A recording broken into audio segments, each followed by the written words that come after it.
दोस्तों नमस्कार, मैं हूं आलोक पाठक और आप देख रहे हैं खबर दस्तक। महाकुंभ में आज सुबह 1:30 से 2 बजे के बीच में एक हादसा हो गया। भगदड़ मच गई। कई लोग गंभीर रूप से घायल हो गए और कई लोगों की जान चली गई। ये घटना सुबह 1:30 से 2 बजे के बीच में हुई। सबसे चौंकाने वाली बात ये होती है कि 1:30 से 2 बजे ये हादसा होता है और इस घटना के बारे में सरकार की तरफ से कोई अधिकृत बयान नहीं आता है। 11 बजे के करीब योगी आदित्यनाथ मीडिया से बात करते हैं और घायलों की तो सूचना देते हैं, लेकिन इस बारे में कोई जानकारी नहीं देते हैं कि इसमें कितनों की जान चलेगी। लेकिन 11:40 पर नरेंद्र मोदी जी ट्वीट करते हैं और हादसे में जान गंवाने वाले लोगों के लिए शोक प्रकट करते हैं। वो ट्वीट भी करते हैं। उसके बाद वो दिल्ली में चुनावी रैली में जाते हैं और रैली की शुरुआत में ही जरा आप सुनिए क्या कह रहे हैं। आज की चुनाव सभा को संबोधन करने से पहले मैं महाकुंभ में जो दुखद हादसा हुआ है उस हादसे में हमें कुछ पुण्यात्माओं को खोना पड़ा है। कई लोगों को चोटें भी आई हैं। मैं प्रभावित परिवारों के प्रति संवेदना व्यक्त करता हूं और घायलों के जल्द स्वस्थ होने की कामना करता हूं। सुना आपने, रैली की शुरुआत में ही वो हादसे में जान गंवाने वाले लोगों के प्रति शोक प्रकट करते हैं। पहले ट्वीट आता है, बाद में चुनावी रैली में भी कबूल करते हैं। अभी तक उत्तर प्रदेश सरकार ने अधिकृत रूप से कुछ भी नहीं जानकारी दी है कि इस हादसे में कितने लोगों की जान गई। ये बड़ा चौंकाने वाला है, क्योंकि ये अखबार की खबर कटिंग देखिए, जागरण अखबार सुबह का आज प्रयागराज का महाकुंभ में भगदड़, 17 लोगों की जान गई। ये आज सुबह की अखबार दैनिक जागरण का हेडलाइन है, फ्रंट पेज है, जो प्रयागराज में बता। इतनी बड़ी घटना होती है और योगी सरकार इस पे मौन बनाए रह गई है। वो हादसों में जान गंवाने वालों के बारे में अभी तक, जब मैं रिकॉर्ड कर रहा हूं वीडियो, तब तक सरकार तरफ से अधिकृत रूप से कोई आंकड़ा नहीं जारी किया गया कि कितने लोगों की जान चली गई। तमाम मीडिया हाउसेस तमाम तरह की बातें बता रहे। अब इसके पीछे क्या कारण बताया जा रहा है? आपको पता है कि मौनी अमावस्या के दिन शाही अखाड़े जो है स्नान करते हैं, तो उसके लिए कुछ पैंटून ब्रिज बंद कर दिए गए थे। सुनने में आ रहा है, कुछ एक अफवाह फैल गई कि नागा साधु शाही स्नान करने आ रहे हैं। इसको, नागा साधुओं को देखने के लिए भीड़ संगम की तरफ बढ़ी और वहां पे ये भगदड़ मच गई। तमाम मीडिया रिपोर्ट्स में हर तरह की खबरें हैं। किसी की मौत का आंकड़ा कुछ है, किसी की मौत का आंकड़ा कुछ है। घायलों की वास्तविक संख्या भी अब तक पता नहीं चली। अभी भी हालात ये है कि कई लोग अपने परिजनों को तलाश रहे हैं। जब मैं वीडियो रिकॉर्ड कर रहा हूं 3:15 बजे के करीब ये हादसा एक अफवाह की वजह से हुआ, लेकिन उसके बाद प्रशासन ने मौके को संभाला और अभी प्रयागराज में सुचारू पूर्वक रूप से स्नान हो रहा है। लेकिन देश के तमाम अखाड़ों ने एक बड़ा निर्णय लिया। उन्होंने शाही स्नान स्थगित कर दिया। बोला, इस हादसे के बाद बयान आया कि हम लोग शाही स्नान अभी स्थगित कर रहे हैं, पहले जनता को स्नान करने दिया जाए। जब जनता, श्रद्धालुओं का भीड़ कम हो जाएगी, तब हम स्नान करेंगे। इसी बीच स्वामी प्रेमानंद गिरी ने मीडिया को बयान दिया।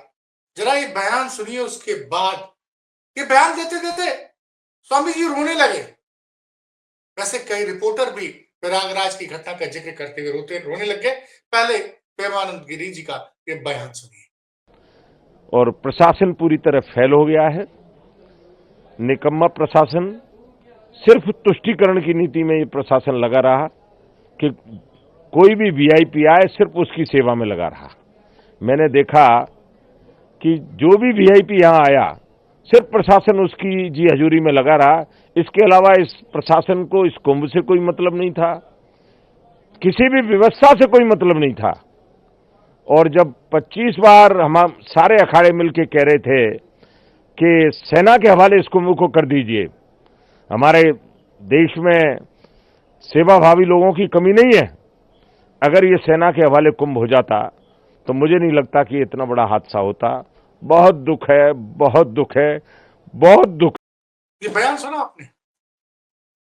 क्या बोल रहे हैं प्रेमानंद गिरी महाराज जी कि हमने व्यक्तिगत रूप से उत्तर प्रदेश के डीजीपी को, उत्तर प्रदेश के डीजी लॉ एंड ऑर्डर और मुख्य सचिव को कई बार बोला था कि आप यहां की व्यवस्था सेना को सौंप दें।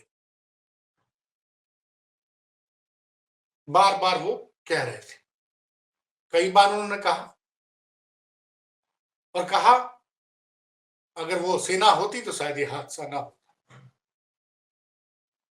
खैर, अब इस पे अखिलेश यादव ने भी सुबह ट्वीट कर दिया। अखिलेश यादव ने अपनी ट्वीट करके इस दुर्घटना के लिए सरकार को दोषी ठहराते हुए योगी आदित्यनाथ जी का इस्तीफा ही मांग लिया। मैं ट्वीट लग गया है, मैं पढ़ के सुना रहा हूं।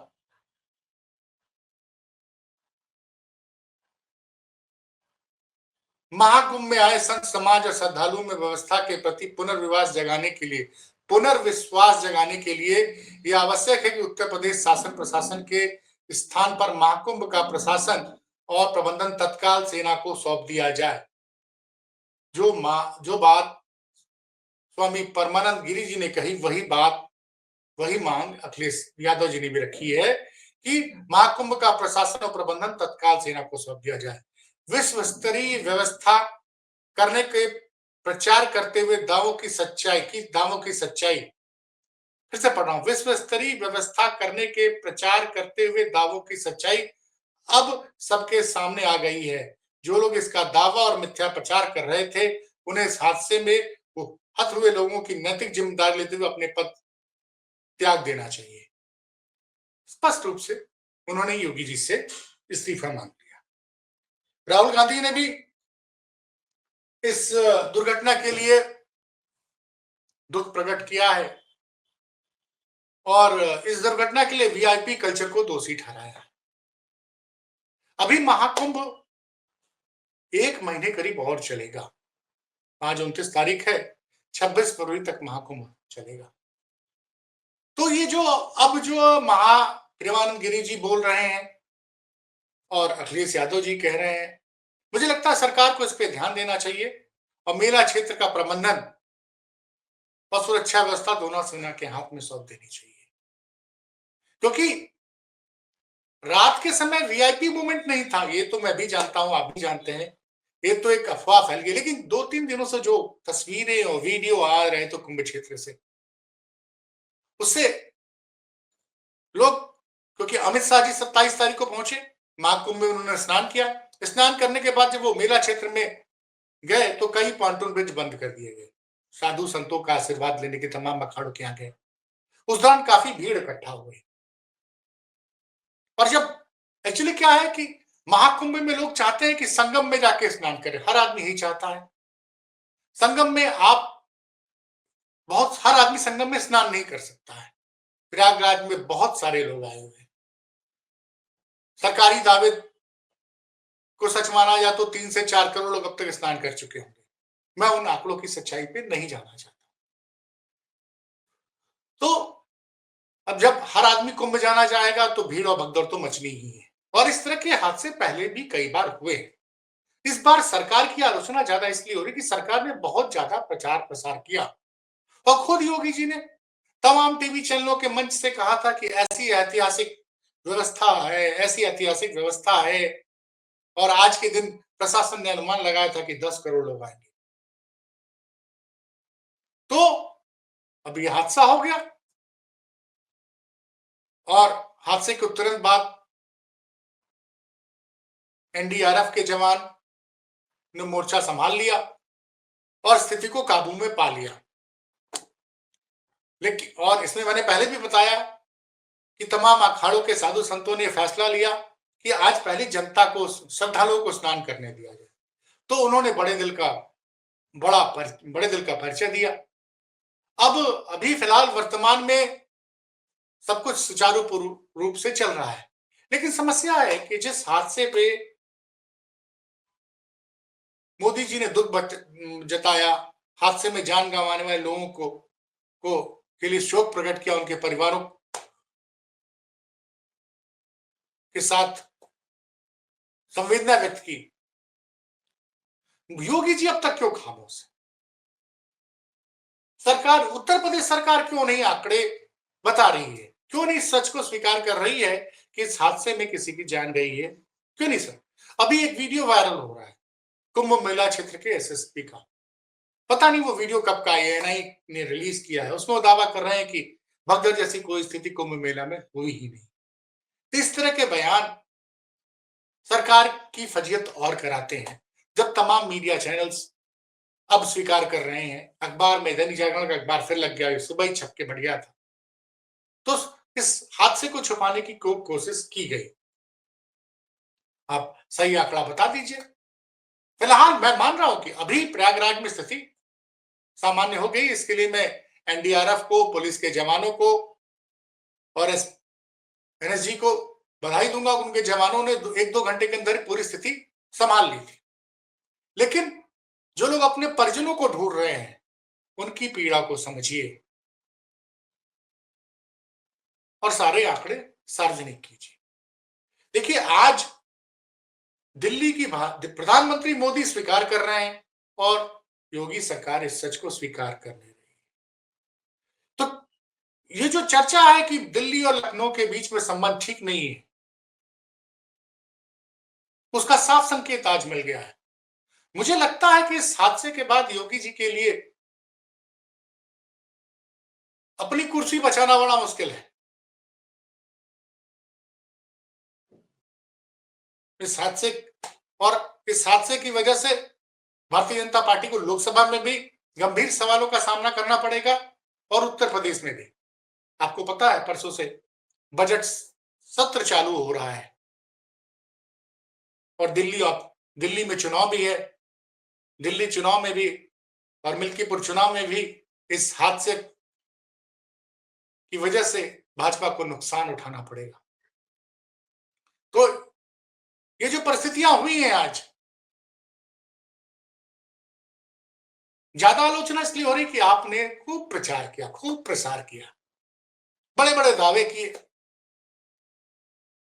और दुर्घटना रोक नहीं पाए। तो सवालों को घेरे में योगी सरकार है और योगी के लिए फिलहाल वर्तमान परिस्थितियों में अपनी कुर्सी बचाना असंभव लग रहा है।